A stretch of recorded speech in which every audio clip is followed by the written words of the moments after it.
All right, ladies. I feel like I'm surrounded by gadgets. It's getting more and more. But ladies, I love to see the love in this church family. And it's powerful. And we need each other. We need our sisters. And God designed it that way. He designed his family as a family. And one of the most beautiful things I see among our sisters is that we have people that are going through really hard, difficult times. And I see and we have other people who are in a time of rejoicing in their life. They're just in that season of rejoicing.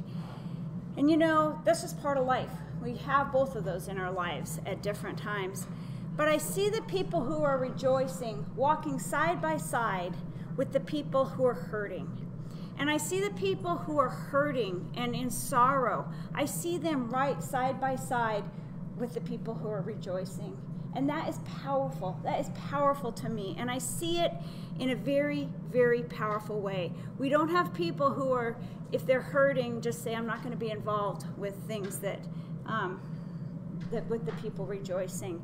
And that's a connection that is very strong. And I want to just say thank you for that, because we need that. It draws us closer together. God tells us to rejoice with those who rejoice and weep with those who weep. And often it's easy. If we're rejoicing, it's easy to rejoice. But it's powerful, and it takes a lot of grace, and it takes a lot of courage when you're hurting and you're mourning to stand side by side with a sister and rejoice with her. And I see that in you guys. I see that grace and I see that courage, and it's powerful. So I just wanted to start that off with, we need to continue that. About how we, when we are going through the hard times, how we can get through them. It's in those times that we're suffering that we question God. We question, is this really worth it? Is God's who he really says he is? It's when we can't see it that we begin to question this. And this is when we have to have a solid faith in God. It has to be solid. And that faith begins by really knowing who God is, really understanding who he is. God tells us in Hebrews that faith isn't about seeing, that faith is trusting when we can't see. That is exactly what faith is. It's not faith when you can see everything and you understand it. It's faith when you can't see it. And that's where oftentimes our trust in God dissolves, is when we can't see that. And I'm always searching, how do we get that trust? How can I trust who God is? Because sometimes it's hard to trust when we don't get what we want. And I don't mean that in a very shallow, whiny, I just didn't get what I wanted. That's in a deep way, like, I don't want this. We had 2 boys who just lost their mom. They didn't get what they wanted. It's that type of, how do we hold on to God when things happen that we don't want? We want something else. That's that type of not getting what we want. We have to have confidence in God. When we read Jeremiah 29:11, it says, "For I know the plans I have for you, declares the Lord, plans for welfare and not for evil, to give you a future and a hope." What do we do when we read that and we see, I have the plans for you, and yet it doesn't seem like those are good plans? We don't see that in our lives. It comes from knowing him, and trusting him and not trusting our circumstances. It comes from knowing and understanding who God is. If we could just understand the depth of his love, if we could really grasp how much he loves us and how big his mercy is for us, and the goodness of who God is, that God is goodness. If we could just grasp this, and if we could just grasp his compassion, the level of God's compassion, instead of looking to our circumstances and questioning if they're right, rather looking and knowing who our God is, And I so much appreciated Mike's lesson. I always appreciate those lessons. And then I feel like I have to come teach.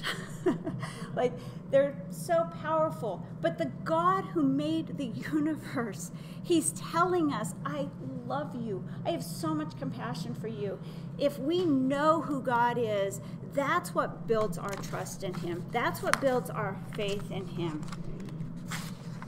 From the very, very, very beginning, I know this is a lot of words, so I want you to turn to Exodus 20, so you don't have to read it up there. From the very beginning, the first thing that God has asked of his people, it says in verse 1, and God spoke all these words, saying, I am the Lord your God who brought you out of the land of Egypt, out of the house of slavery. You shall have no other gods before me. This is the very beginning. God says, I want it to be only me. I want to be your God, your own one and only God. And then he goes on to say, you shall not make for yourself a carved image or any likeness of anything that is in heaven above, or that is in the earth beneath, or that is in the water under the earth.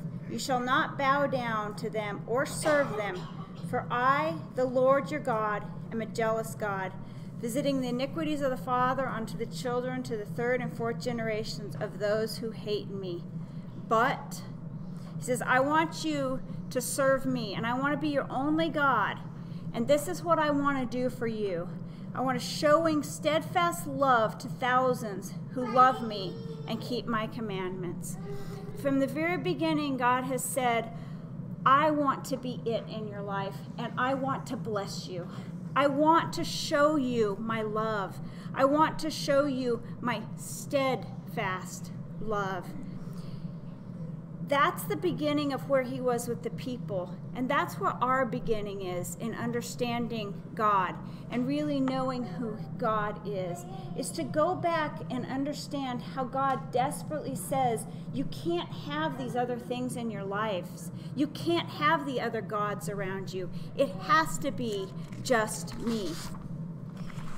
You know, then he goes on to say in the later part of his commands that he gives his people, he gives them things you shouldn't do. You know, you shouldn't murder, you shouldn't commit adultery, shouldn't steal, and you shouldn't covet. Oftentimes, we like to think if we get the lists right, if we get our checklists right, if we do certain things, then we're right with God. And if we don't do certain things, we're right with God. But these weren't the first commands he gave. These were the last commands he gave. The first commands he gave was, I want your heart. I want all of your heart. And he says, I do have a pattern for you to live. And part of that living is, I want you to stay away from these things. These things are going to hurt you. But that's God, and give him your all. Everything you are, all your strength, all your mind, whatever's going on in your mind, however you use your mind, use it for God's glory. Give it to God. Your strength, any strength you have, God says, I want that. I don't want it to be used on another God. I want it to be for me. And this is where it starts. And God says, again, he says, this is what I want, and then this is the consequence of it. He says, I want to bless you.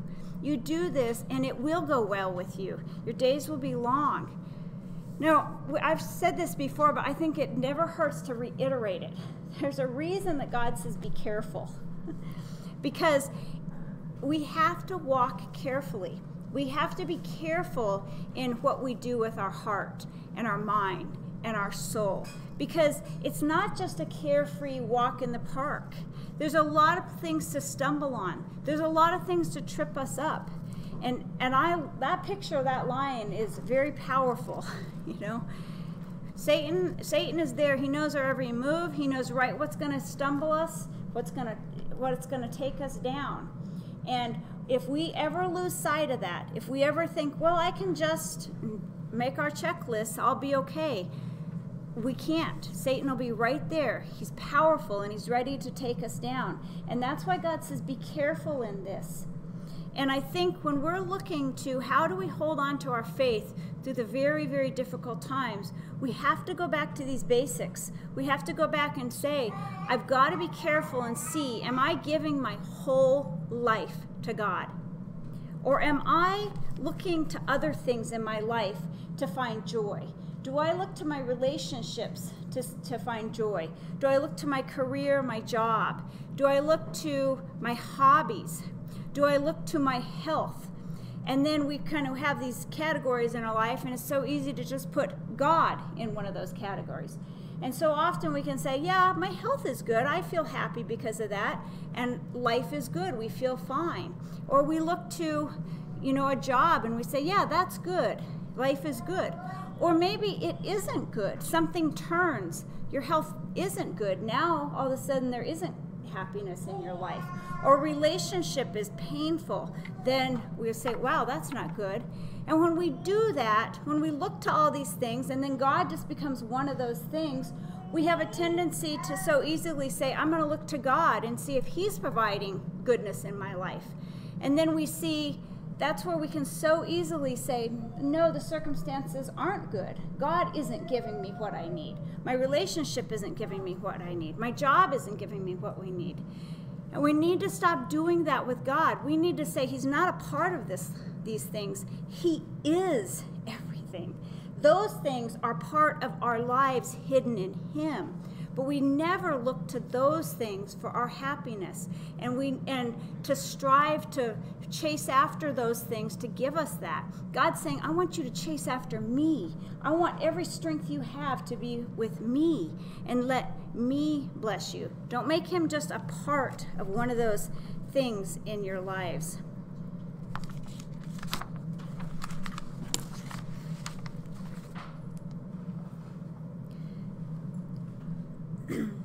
So often, just like I was saying, we can look around and see what pleases us, and we chase after those things that bring us pleasure.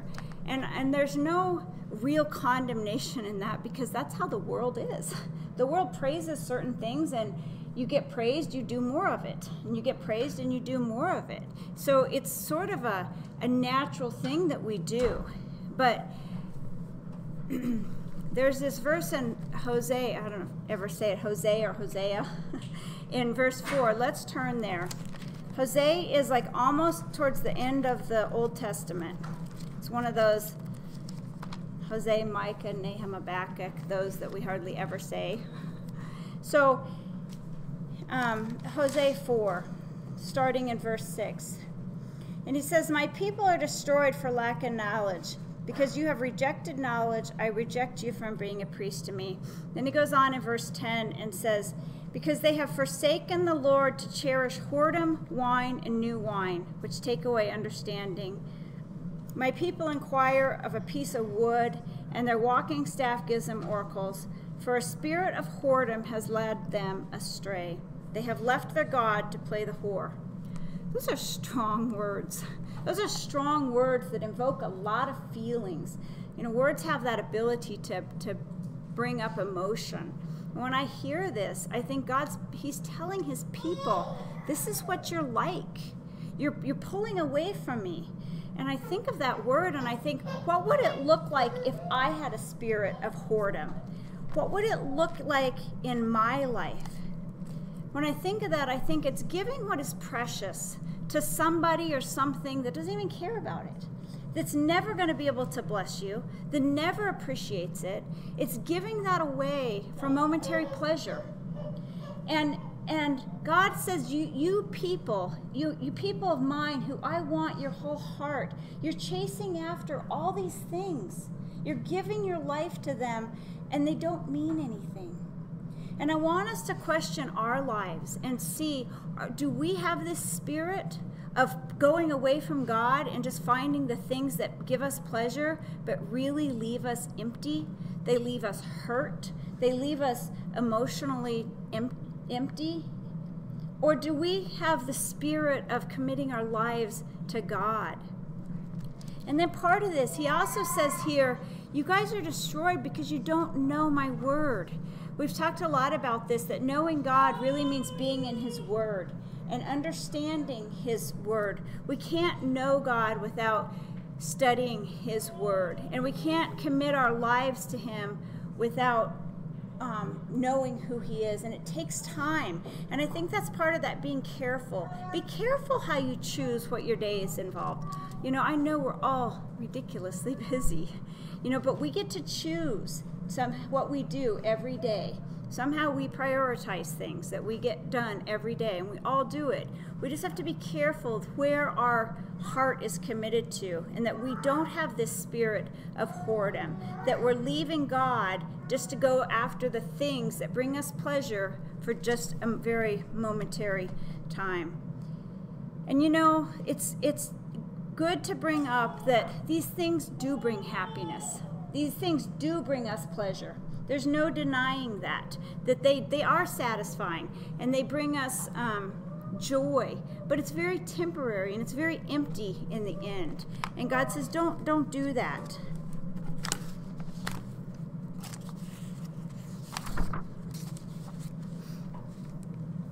God over and over and over throughout the whole Bible says, I want to bless you.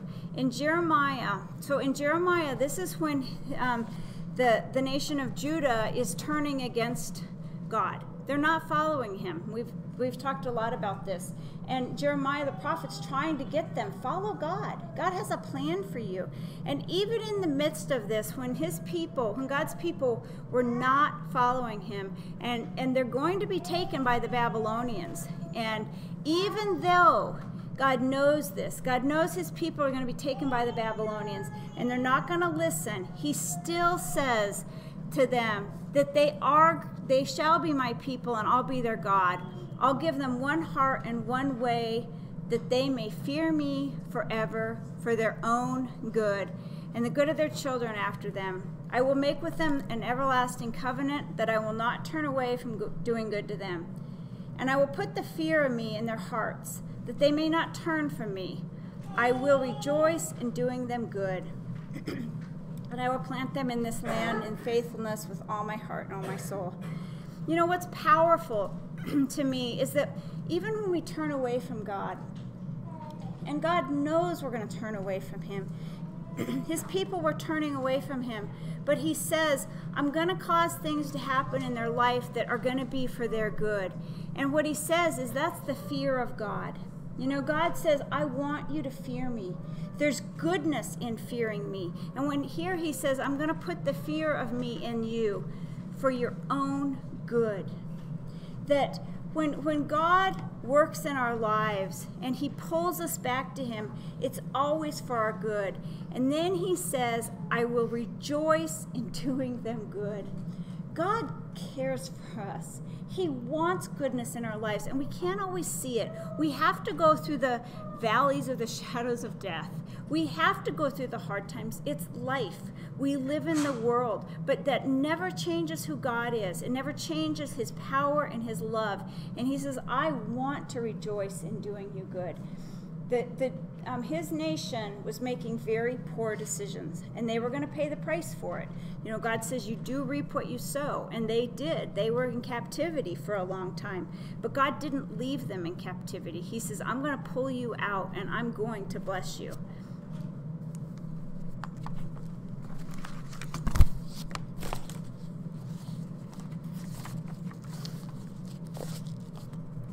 Let's turn to Isaiah 55.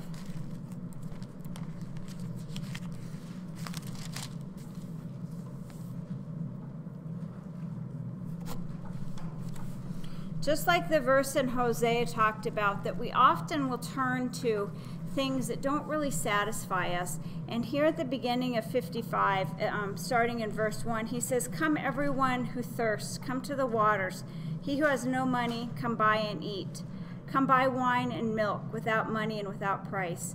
Why do you spend your money for that which is not bread, and your labor for that which does not satisfy? Listen to me and eat what is good, and delight yourselves in rich food. It's the same thing. We chase after these things. Here he says we spend our money on things that are not bread, things that don't satisfy, things that leave us empty, that we chase after. We labor for these things, and in the end, they're not satisfying. God says, turn to me. God always says, through the whole book, this whole Bible, turn to me, because that's where the blessings are. Let me bless you. I want you to delight in what I can offer you, because that's where the true satisfaction is. It goes on to say, let's see, incline your ear to me. Let's see where that one starts. In verse 3, incline your ear and come to me. Hear that your soul may live. And I will make with you an everlasting covenant, my steadfast, sure love for David. He tells us again, this is what he says over and over in so many verses, turn to me. He says, incline your ear to me, come, that you may live. And you then will see my steadfast love. But we have to choose. We have to choose where we're going to put our hearts, our minds, our energies. Let's see how we... I think it says the same thing, continuing on there in Isaiah. So we're in Isaiah 55, verse 6. Seek the Lord while he may be found. Call upon him while he is near. Let the wicked forsake his way, and the unrighteous man his thoughts. Let him return to the Lord, that he may have compassion on him, for your God, and to your God, for he will abundantly pardon. It doesn't matter where we're at in our walk, that God is saying, you can always come back to me. I am so full of mercy. I am so full of compassion. I want to bless you. I want you to get rid of the bad stuff in your life and seek me. And he says there's blessing there. And it doesn't mean unless you've messed up. It's always, he says, always come back for me. This is who our God is. Our God is continually, always wanting to bless us. And it's our choice. Yes. And when we don't make that choice, that's just bad. Yeah. So Ronnie just said, you know, it's our choice. It's our choice who we are going to follow. And God says in Proverbs 30, verse 8, he says, every word of God proves true. We may not see it. We may not understand it. It may be very far out there, and it just doesn't seem right to us. But God says it is true. It is absolutely true. And then he says that he is a shield to those who take refuge in him. You know, a place of refuge is a place of hiding and a place of safety in times of trouble. You don't ever take refuge when there's no problems around. You take refuge when you're needing to get away from trouble, when you're in the midst of pain and you need to get away. And God is saying, if you come to me during that time, not the world, not anything else, but me, I'll be your shield. And it's powerful to think what a shield is. A shield is a protector. And God is saying, my words are true. If you will believe them and you will trust them and know that I love you and I want you to give your whole life to me. And when there's times of trouble, you come to me. You don't go to the world and the world's ways. You come to me and I'll protect you. And ladies, as I go through these lessons, these are powerful to me to think that if I could just get this, you know, not just words on paper, but get it into my bones where I go back and say, okay, God, I know your words are true. And like Mike said today, we like to twist it and say, no, that's not true. What my feelings are true. If we could just change that and say, no, I know God's way is true, and I'm going to hold on to that, and that's where I'm going to seek refuge, then I really believe our lives would change. And then we would really begin to know who God is. And then I think that opens up a whole different area when we really start understanding and knowing God. So you guys have a great week. Enjoy your visits. Bye-bye, guys.